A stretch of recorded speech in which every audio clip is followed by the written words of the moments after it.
Congresswoman, and Governor DeSantis.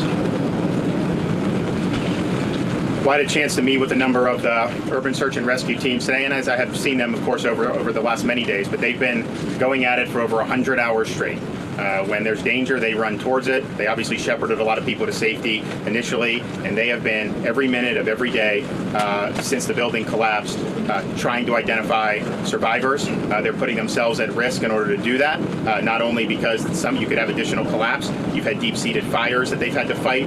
It's been an incredibly hazardous environment, and they've been on the scene nonstop from the very beginning. So I just want to thank them for what they've done. We obviously have some other folks throughout the state that have been able to also come and supplement, but those teams here in South Florida, they're the best of the best, and we had the Israelis come in and take a look, and the Israelis told some of the families what those Miami-Dade search and rescue folks did is exactly what we would have done, exactly what should have been done, and so I think it's a testament, our best in the country here in South Florida, some of the best in the world, obviously Israel coming over, they deserve a lot of credit for putting themselves out there, and obviously the search continues, and it will not stop until there's a resolution, so thank you for that.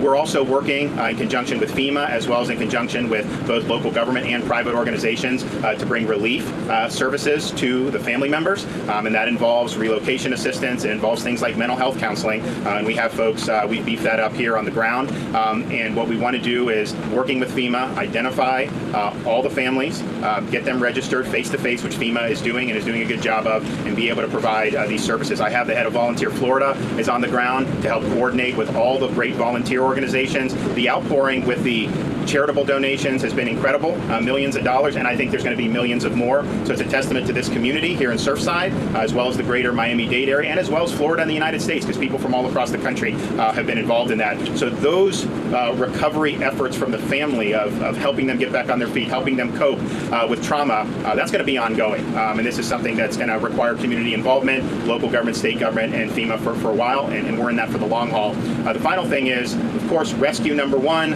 care for the people that have been displaced number two, but we do obviously need to identify why this happened.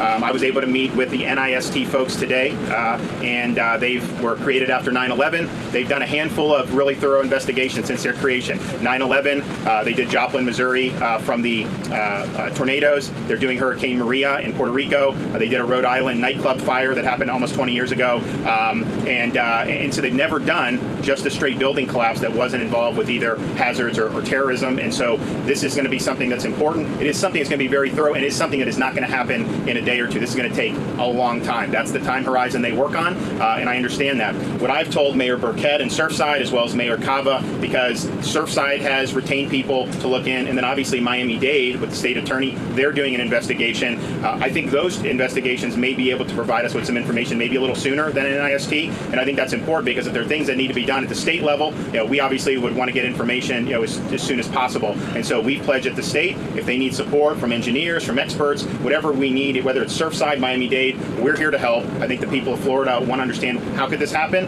and then what could we do to make sure it doesn't happen again. And so we'll be working on that for the long term. But in the interim, thank you for everybody who's going through that rubble. Thank you for being on the front lines for us. Your work is very, very important, and it's been very, very selfless.